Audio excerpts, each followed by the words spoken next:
This episode is brought to you by my friend Rebecca Walser, a financial expert who can help you protect your wealth. Book your free call with her team by going to friendofdinesh.com. That's friendofdinesh.com. Coming up, isn't it interesting that the effective action going on right now is coming at the state level, states like Texas and Florida, and not from the Republicans in D.C.? Danielle D'Souza Gill joins me. We're going to talk about Herschel Walker in Georgia and also about school choice in Texas. I'll explore why India is ambivalent about the U.S. right now, even though Indians are very pro-American. And I'll discuss what is not shown in Ken Burns' documentary on the Holocaust. This is the Dinesh D'Souza Show.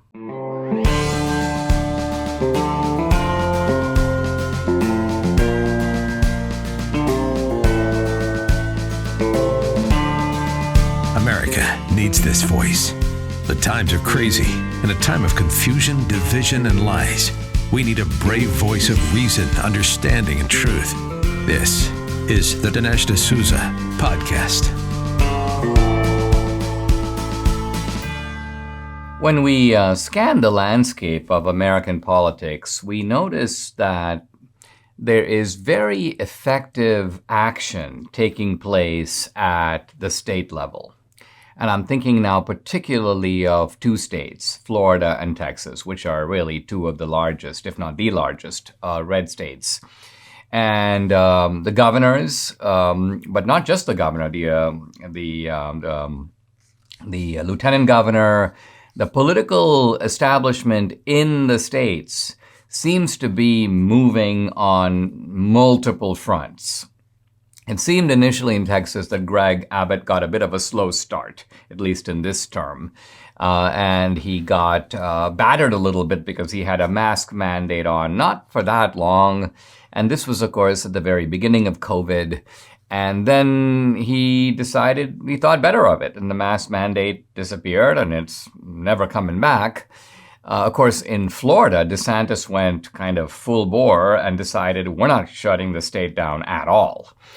So we will deal with the pandemic. We will take the measures we need to. We will provide the treatments that we need to, but we are not closing off economic activity, and we're not going to stop people from going to churches, none of that.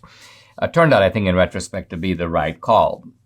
And DeSantis has taken leadership in a number of areas. I mean, it's almost like every week, or even some cases every day, the guy comes up with something new. And just off the top of my head, a few initiatives by DeSantis. Number one, let's set up an election integrity unit. In fact, I think he calls it an election police unit, and they've arrested a bunch of felons who have been voting. So DeSantis is on that issue. Number two, he is on the issue of woke corporations. And of course, Florida got into a skirmish with Disney. They pulled Disney's special subsidy that allows Disney to operate almost like a city. DeSantis is all over the so-called ESG issue, the issue of, again, large corporate funds deciding that they will only invest in companies that are inclusive in terms of diversity, or companies that follow climate guidelines. And DeSantis says, listen, if you want to do that, you could be my guest, but the state of Florida is not going to be investing in you. We're not going to be putting our pension money where the pension money is being used as a kind of ransom for companies to move in a woke direction. Now, the issue of the border and of illegals, which of course affects both Florida and Texas, I think actually Abbott is the one who had the idea of dispatching illegals off to progressive hotspots. I mean, a genius idea. The left is freaking out over it. And by the way, it's a kind of a good measure. I use this also in my own public life. I measure my effectiveness by the degree to which I freak out the other side. If I merely have the other side kind of sullen, then I think like I'm not doing a good job. I need to up the ante. And Debbie goes, Dinesh, this is how you get into trouble. This is how you cross the line. This is how you say all those really offensive things on Twitter. And I'm like, well, but the point here is that Abbott came up with this idea. But DeSantis, again, it doesn't really matter who comes up with a great idea, because the point is to adopt it. It would be great to see people all over the country adopting these schemes, but they're only occurring. But I'm glad the leading red states are doing them, Florida and Texas. Now, I want to contrast the energy, the activity by these states, particularly DeSantis and Abbott, with the kind of do-nothing, lethargic Republicans in Washington. What are they accomplishing? What are they coming up with? Okay, I realize they're not the majority, but how have they put forward a bold agenda and said, listen, if you vote for us in November, we're going to be doing these 17 things. Really, 1 week it's going to be this. We're going to scale back affirmative action. The next week we're going to be pulling the funding from the 87,000 IRS agents. And the next week we're going to be doing this. And the next week we're going to do an investigation into fetal pain. And the next week we're going to be investigating Hunter Biden. And the next week we're going to be calling Merrick Garland. And the next week we're going to begin impeachment proceedings. So the Republicans could be doing all this. But you almost are dealing here with people who are relying on the unpopularity of Biden to give them the majority. And are almost saying to the American people, we don't really know what we're going to do with that majority. So I'm glad we have a federal system where we're able to see energy occurring at the state level. And I assume it's partly because these governors, these lieutenant governors, are more in touch with politics on the ground. They're more in touch with their base.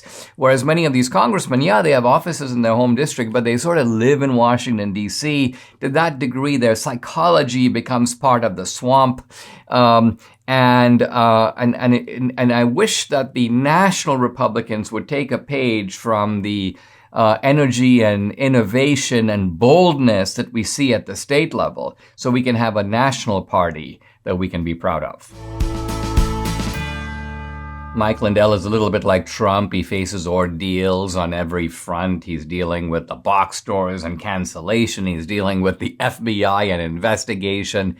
These are efforts to bring him down, to intimidate him, but he's not backing down. We need to support Mike. The best way to do that is to buy his great products. I want to talk about the MyPillow towels. They're so much better than ordinary towels, which just don't dry you anymore. They feel soft and lotiony in the store. You take them home, they don't absorb. Why not? Because towel companies typically import the product and they add softeners to make the towels feel good, but they don't dry you very well. Now, Mike Lindell has solved this problem. He's founded the best towel company here in the USA. They have proprietary technology to create towels that feel soft and actually work. They're made with USA cotton. They come with the MyPillow 60-day money-back guarantee. We only use MyPillow towels in our home. For a limited time, Mike is offering a really good deal on the 6-piece towel set. That's 2 bath towels, 2 hand towels, 2 washcloths, all made with USA cotton, regularly $89.98, but now $44.98. Wow.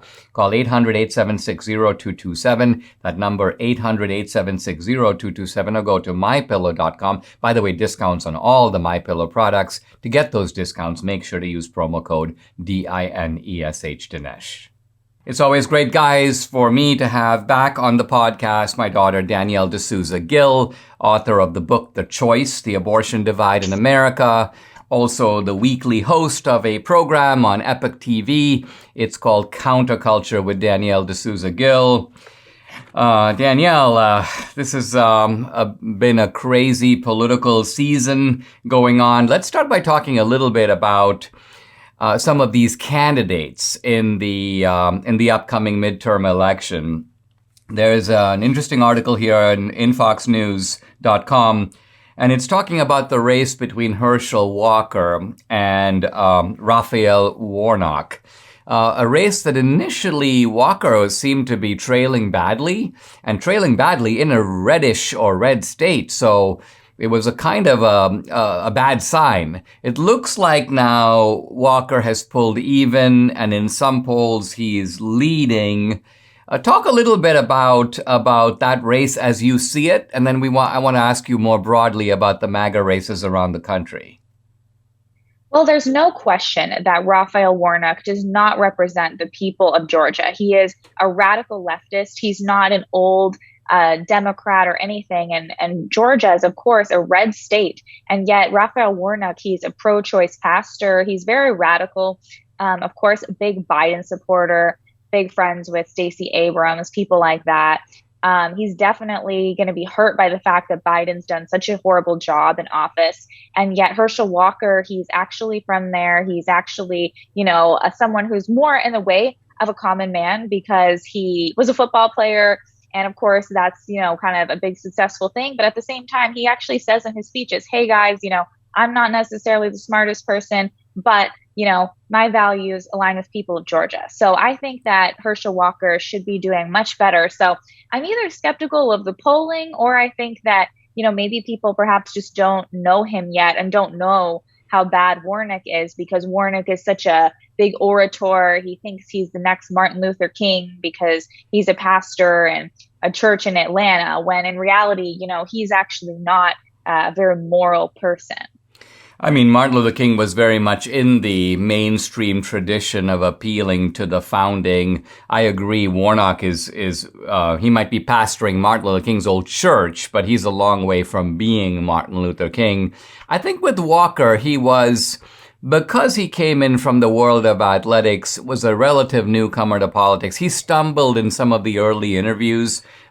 He didn't have the kind of verbal sophistication, perhaps, of someone who's speaking in church every Sunday, which is Warnock. But on the other hand, it looks like people are now taking a closer look. Well, Herschel Walker's getting better as a candidate.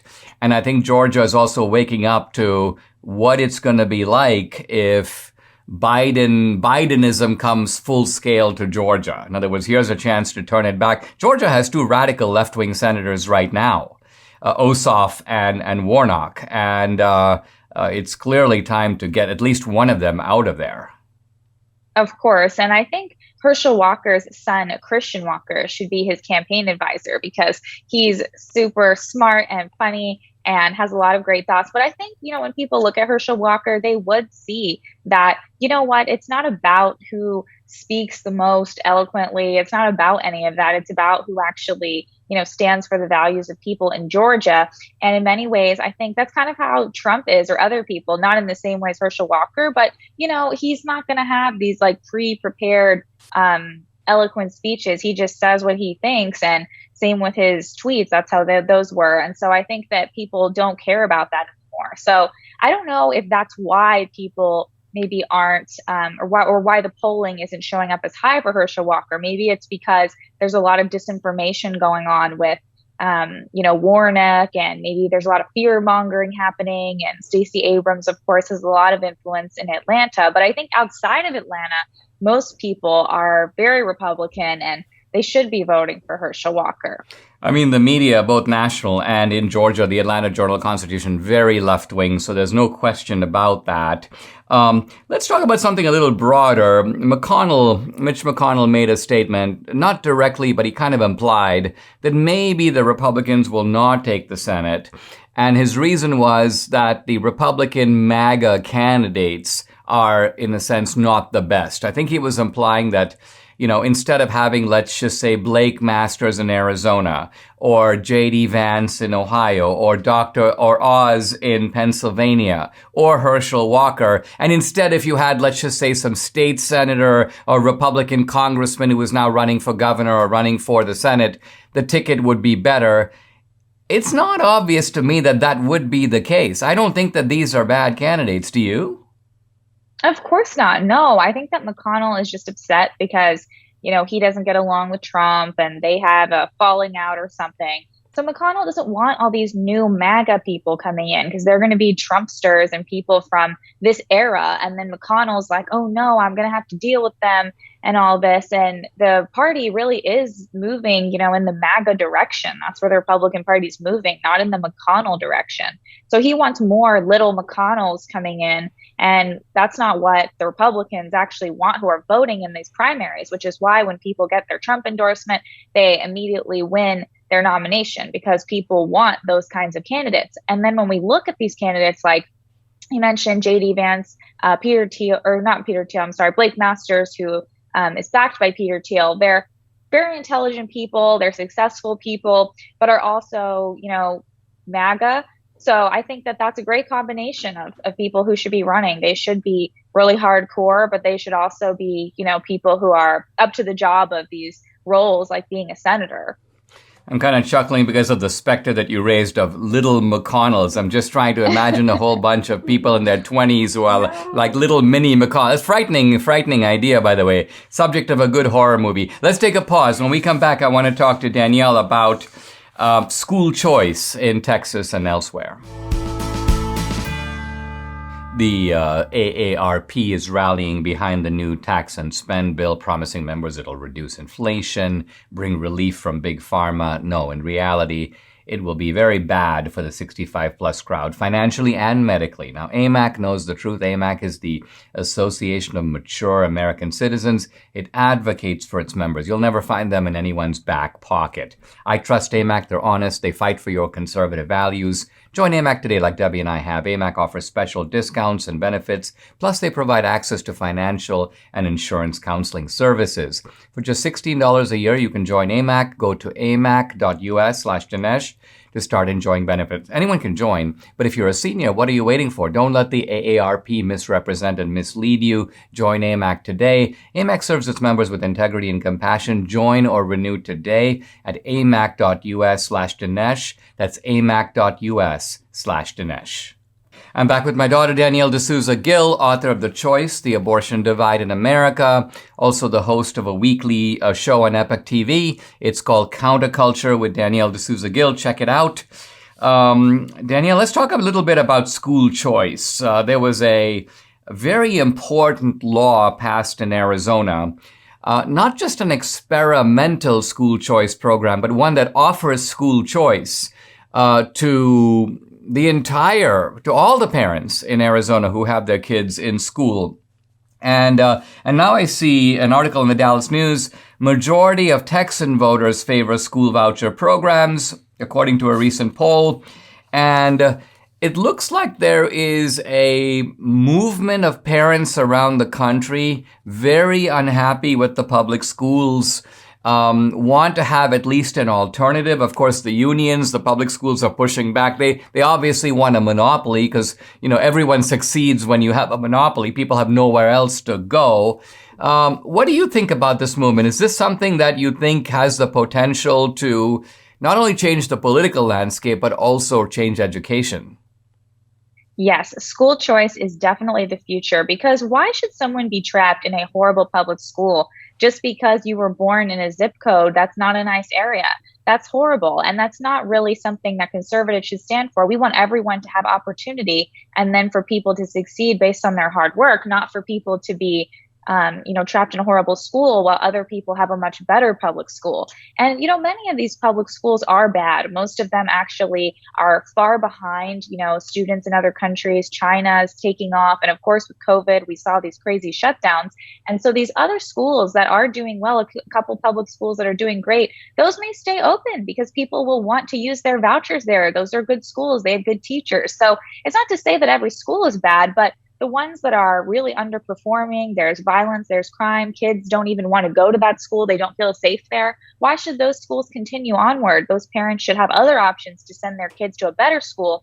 And they shouldn't be, held back just because they don't have the funds. So I think that instead of these taxpayer dollars just going directly to a horrible school, they should go into the hands of the parents and that child so that they can then go to a better school, or maybe a Christian school, or something that aligns more with their values. Because also a lot of parents are probably looking at the fact that wokeness is seeping into schools, and they don't want to send their kids to schools with those kinds of poisonous ideologies anyways. I mean, I think what's interesting is that the public schools still have a built-in advantage because the public school is free, right? Even if a parent gets a voucher, let's say a voucher for $7,000 or $8,000, the private school or the Christian school still might be $10,000 or $11,000, which means you'd have to still pay the difference. So it's not as if parents are being exempted from paying any additional costs. They might have to pay some additional costs, whereas there's no cost to send your kid to a public school. And yet the public schools are screaming because they know they're so terrible that they can't even compete with an unlevel playing field that benefits them. Right. And I think that, sometimes what happens is these bureaucrats, these people who are in there so long, they just want to keep their job, yet at the same time didn't really want to teach during shutdowns. And so those kinds of people, we can't have our entire public school system revolve around them. We actually should reward teachers who work hard. They stay overtime. They are very good teachers. And so I don't know why we need to protect those people who are just leeches off the system. And then, of course, the students are the ones who suffer in the end because they're in schools that are a horrible environment. They can't even learn when they're there because there's so much chaos happening. The classroom isn't in order. The teacher just has to focus on the one troublesome student.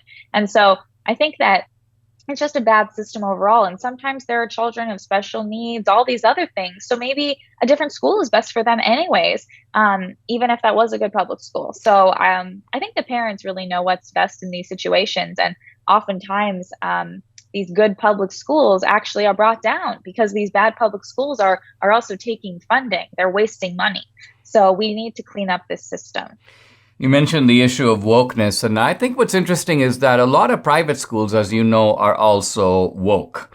You went to a very good school in the San Diego area. It was not all that woke when you went, but it looks like it's just gone woker, by the year since you've left.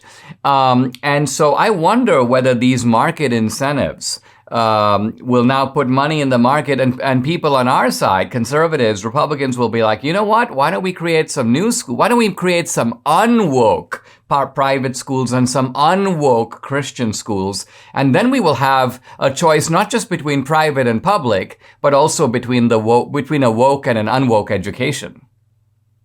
Absolutely. I mean, I think it's sad because in a way, these elite private schools are incredibly woke. And then also a lot of public schools are now becoming incredibly woke. I think because there oftentimes isn't a check on them. I'm not sure what's happening with the parents associations or what's happening with the homes there. But I think that, probably just really good Christian schools is the answer, or schools that are, run by conservatives in other ways, because a lot of the time what happens is, at least when I first started going to schools like that, is there were people who were conservative. There were teachers who were conservative. There was headmaster was conservative, but then a liberal comes in, takes over, and then they don't just let things continue the way they were. They want to remake everything.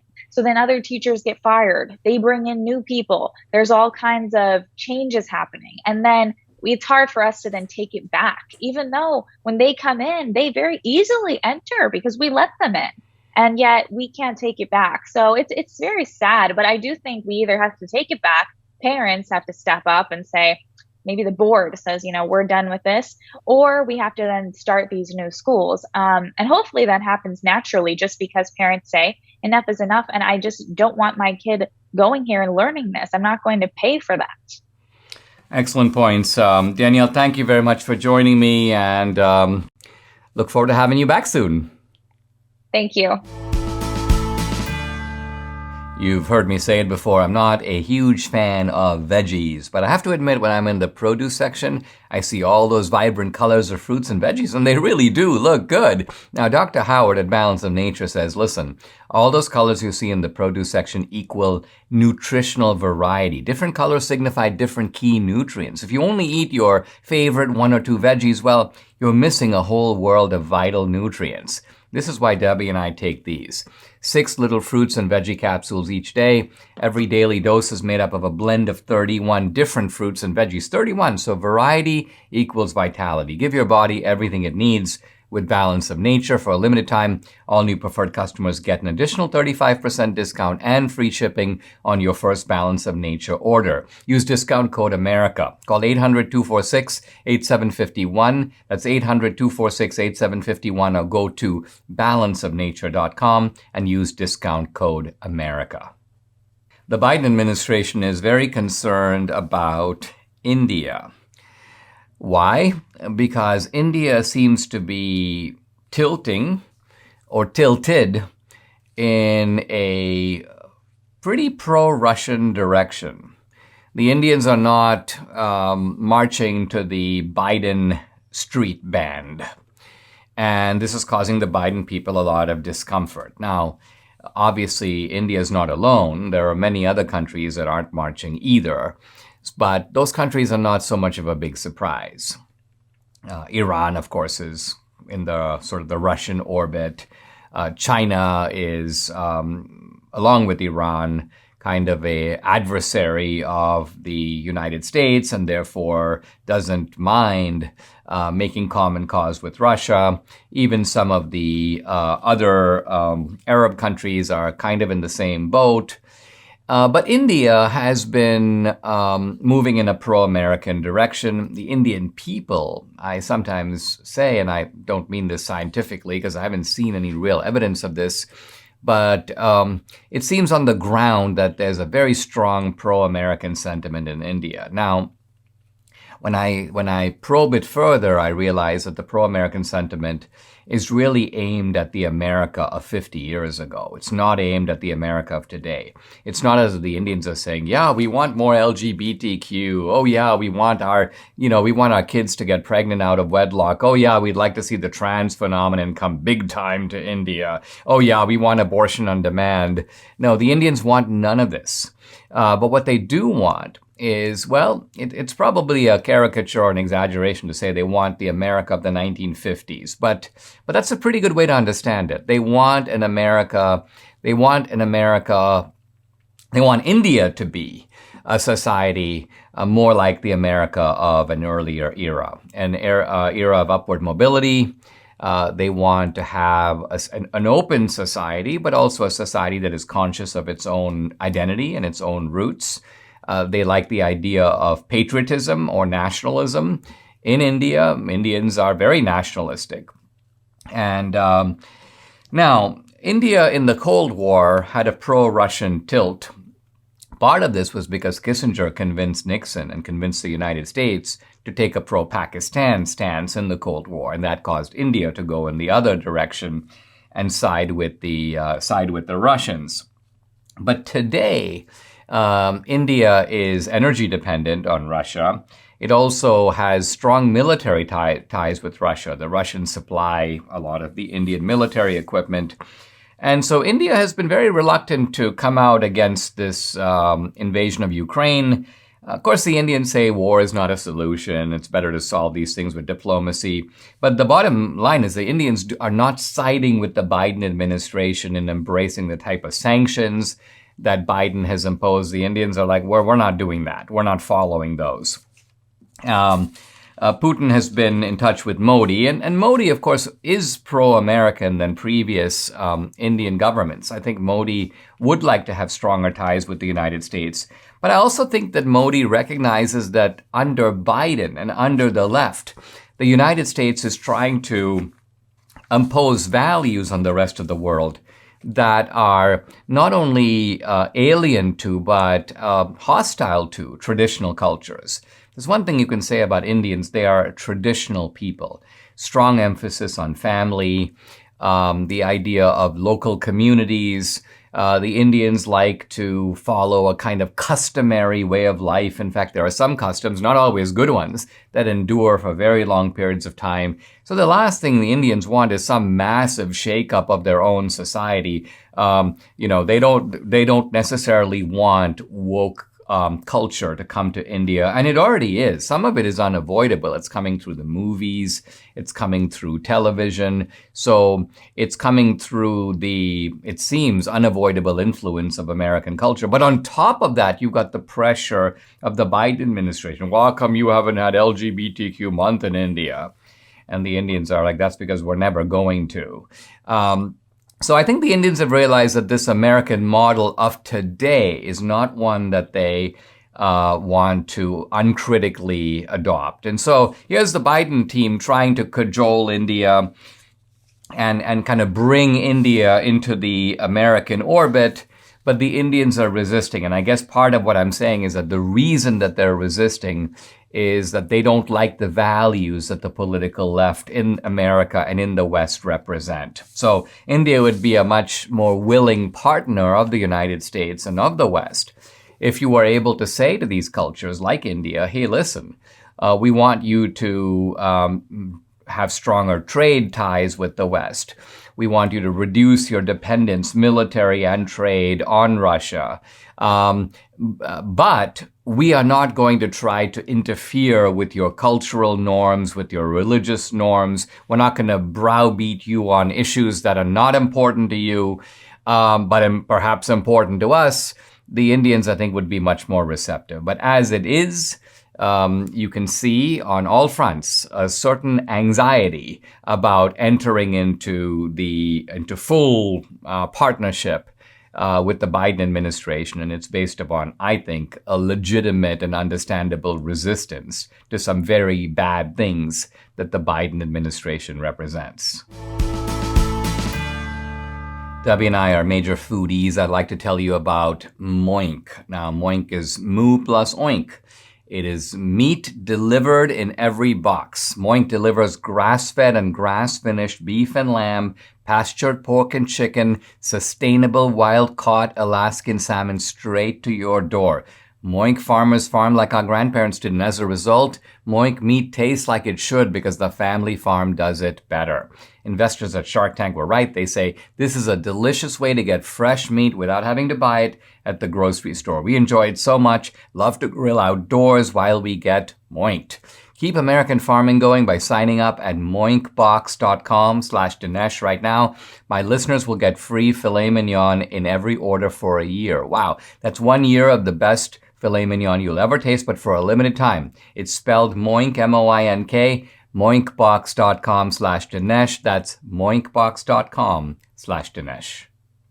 I'd like to talk about, for a couple of segments, about Ken Burns, the famous documentary maker, and his most recent series, which is a multi-part, in fact, 6.5 hours, it's called The U.S. and the Holocaust. A little bit of a background on Ken Burns. Most of you probably know who he is.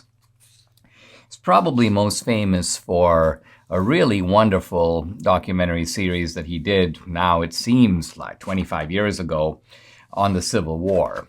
Now, while I know that work very well, I've seen that probably 3 or 4 times, and I think it is a kind of masterpiece. If you've never seen it, it's well worth watching, and it's available on DVD, and it intercuts beautiful footage, archival footage, photographs, letters from Civil War veterans on both sides. In fact, it follows one soldier on the Union side and one soldier on the Confederate side, and it's very profound, and even the discussion of the various battles, the movement of the war toward the Confederacy, and then of course the movement after Gettysburg toward the Union, all of it described vividly and fascinating. Now, I haven't seen most of the other Ken Burns work. He's done the Brooklyn Bridge.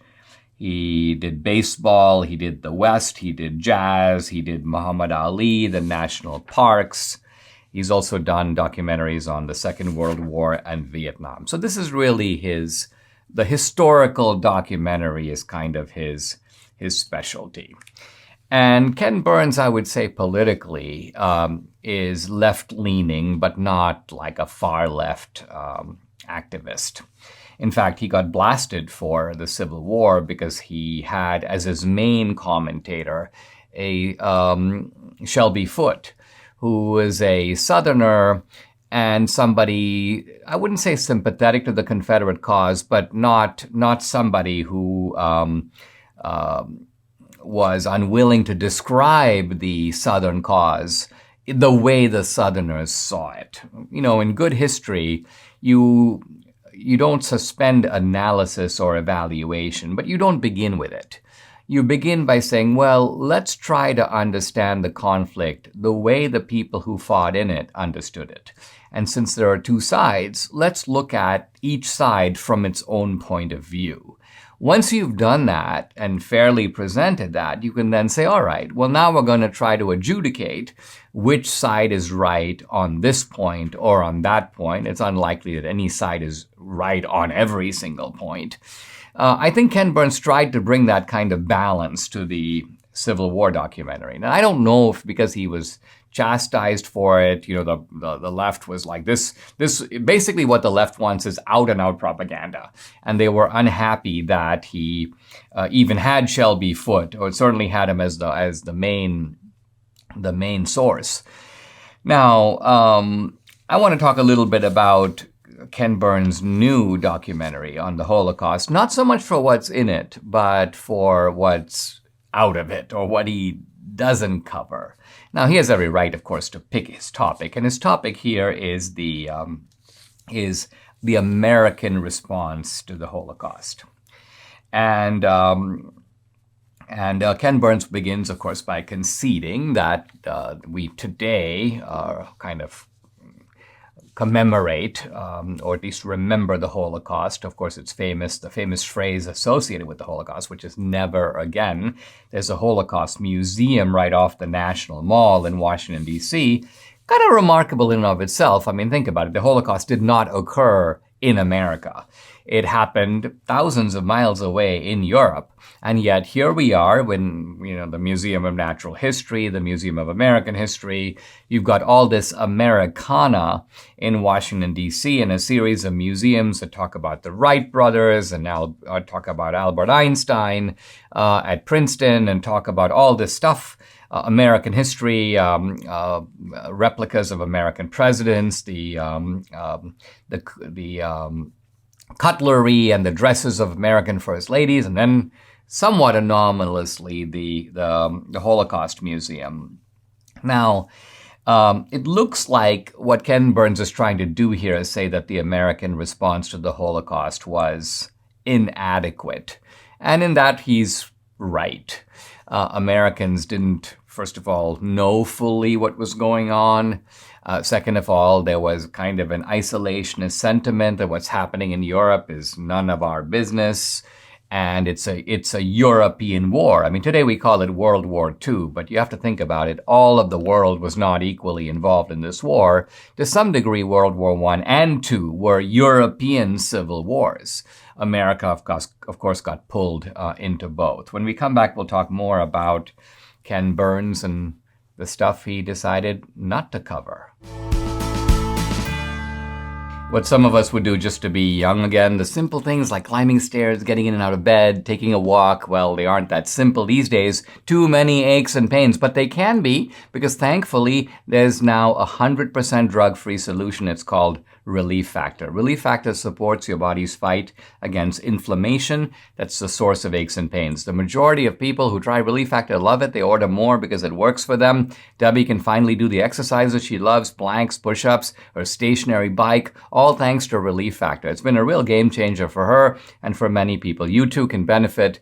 Try it for yourself. Order the 3-week quick start for the discounted price of just $19.95. Go to relieffactor.com or call 833-690-7246 to find out more about this offer. That number again, 833-690-7246, or go to relieffactor.com. Feel the difference. I'm talking about Ken Burns' new documentary on the American response to the Holocaust, and I want to get to a part of the documentary where Ken Burns is talking about how, even though we look at the Holocaust as happening over there, Ken Burns tries to show that there were very bad things happening over here. And Burns's point, it's kind of a conventional point, and others on the left have made it, there's sort of parallel threads of racism and anti-Semitism occurring, let's just say, on this side of the pond. And then Ken Burns, drawing on some recent scholarship by people like James Whitman and others. James Whitman, by the way, the scholar who's written a book called Hitler's American Model, The United States and the Making of Nazi Race Law. And what Whitman shows is that the Nazis were able to devise the Nuremberg laws, in part by looking to the example of American laws, and specifically the segregation laws of the American South. And the Nazis were like, why don't we devise policies for Jews that look something like what the policies that we see devised in America for blacks? But the point that Ken Burns covers over is who devised those policies in America. who made the policies that Hitler was enthusiastic about. He says Hitler was enthusiastic about some racism going on in America, but he doesn't say whose racism. Why? Because Ken Burns is playing the progressive game. Let's blame America. Let's blame the South. Let's blame the white man. And unmentioned in this catalog of evildoers are A, the Democrats, and B, the progressives. Now you might say, wait a minute, what do the Democrats or the progressives have to do with any of this? Well, when Hitler praised what's called the Lebensraum, or the taking over of land that doesn't belong to you, and Hitler goes, we've seen this happening in America, I'd like to do some of this in Europe, he was referring specifically to Andrew Jackson. Let's remember, Andrew Jackson is the founder of the Democratic Party. And Jackson's bloodthirsty policies of displacing the Indians, the Cherokee in particular, driving them further west, seizing their land, this became a model for Hitler. So Hitler was inspired by the example of the founder of the Democratic Party. Then when we talk about the fact that the Nuremberg laws were patterned on the segregation laws of the South, you have to ask which party put those laws into effect. And here's the point. Every segregation or Jim Crow law in the American South, bar none, was passed by a Democratic legislature, Democratic here meaning Democratic Party, a Democratic legislature signed by a Democratic governor and put into effect by Democratic officials. So the Democrats were and are the party of racial segregation. And so when the Nazis who were National Socialists in Germany were looking, if you will, to their progressive counterparts in the United States in the South and saying, in effect, we want to be like them. We like their laws. The Democrats, of course, didn't explicitly call themselves socialists, but the Nazis realized that they were left of center in this regard. And the Nazis admired them. And then finally, a third parallel, Hitler and the Nazis were very excited by eugenic laws that had been adopted by American progressives going all the way back to the earlier part of the century. Woodrow Wilson was part of this. These were laws that basically were Margaret Sanger type laws. Let's find people who are weak, who are uneducated, who are, from our perspective, inferior. Many of them are racial minorities. And let's discriminate against them, segregate them, and perhaps even worse, in some cases, kill them. And the main form of killing advocated in the United States was euthanasia, was infanticide. The progressives were champions of both. And Hitler knew this, and the Nazis knew this. And so, in fact, there were comments to the effect that the American progressive eugenic policies are far ahead of those in Nazi Germany, and the Nazis need to create policies, once again inspired by, drawn from, taking a page out of the book of American progressives. So all these parallels are very clearly there in the historical record. But of course, Ken Burns realizes it would be a little radioactive for him, and would probably bring him far more abuse than he got for the Civil War. And so very prudentially, very carefully, and I would say very opportunistically, he decides to leave these details out.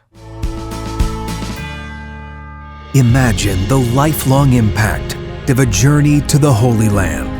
Surrounded by like-minded travelers, picture yourself stepping foot in iconic locations right out of Scripture. Join Dr. Sebastian Gorka and Dinesh D'Souza on this life-enriching Israel tour, November 30th through December 9th, 2022. For more information, call 855-565-5519 or visit standwithisraeltour.com. We have now arrived at one of the most famous episodes in the Odyssey, and that is Odysseus's encounter with the Cyclopes, with the Cyclops named Polyphemus. The Cyclops is a kind of monster is probably too strong a term, but essentially a kind of one-eyed figure, very strange, But the Cyclopes are not, they're not immortals, they're mortals. They have their own island, by the way, traditionally thought to be Sicily, at least over the centuries. The island of Sicily is identified as the place that Homer seems to be describing here.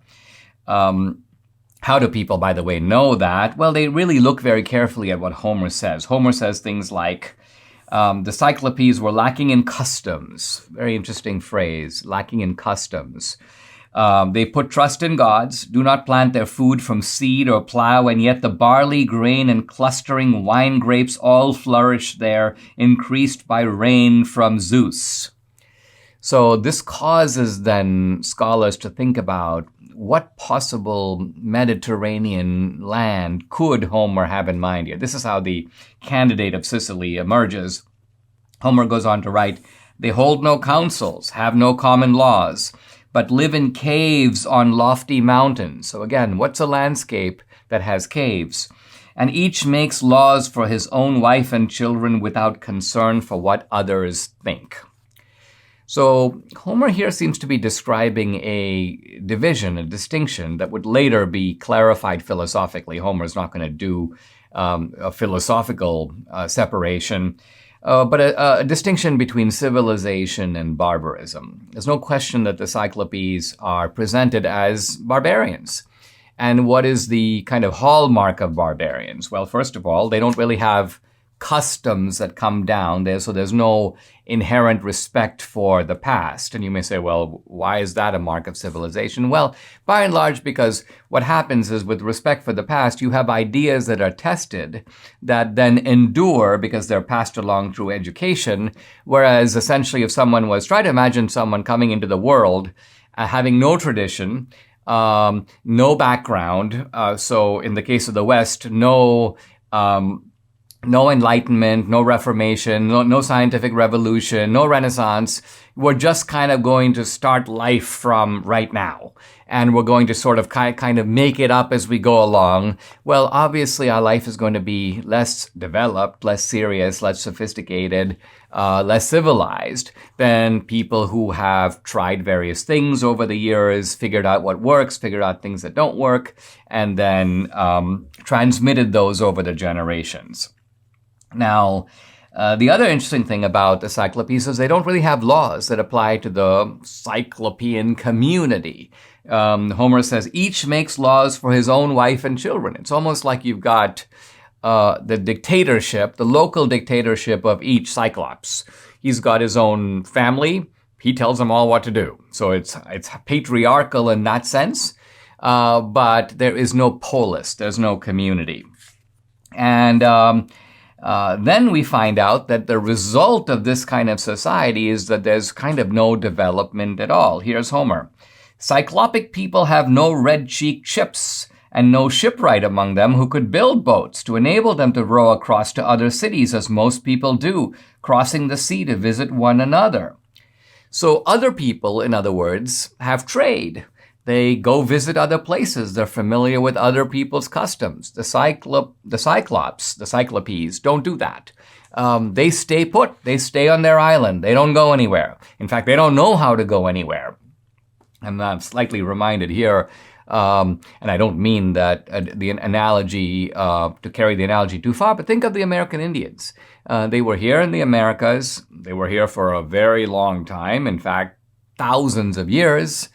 And obviously they have a fairly big continent to walk around, but they don't build ships. They certainly can't cross the ocean. There were ships that came to the Americas from other places, but there weren't American Indian ships that got to Europe or went to China or any of that. By and large, the American Indians to this degree were like the Cyclopes. And so what happens is that Odysseus' ship is covered in fog. They don't really know where they're going. Homer writes, none of us, remember, we're in the narrative of Odysseus. None of us could see the great waves rolling in toward the land until we rowed right to the beach. And then they're so exhausted that Odysseus says we fell asleep. And when they wake up, they can see that they're in a strange place.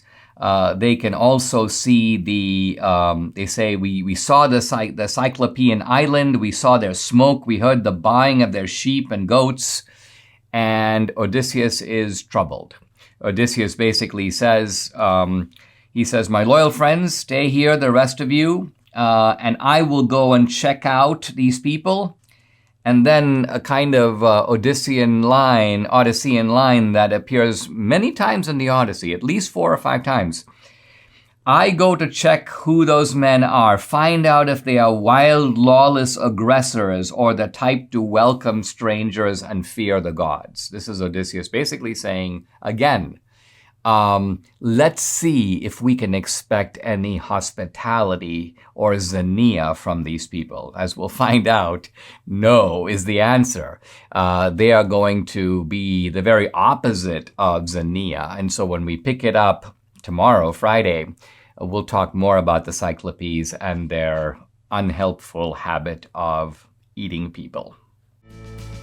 Subscribe to the Dinesh D'Souza podcast on Apple, Google, and Spotify, or watch on Rumble, YouTube, and SalemNow.com.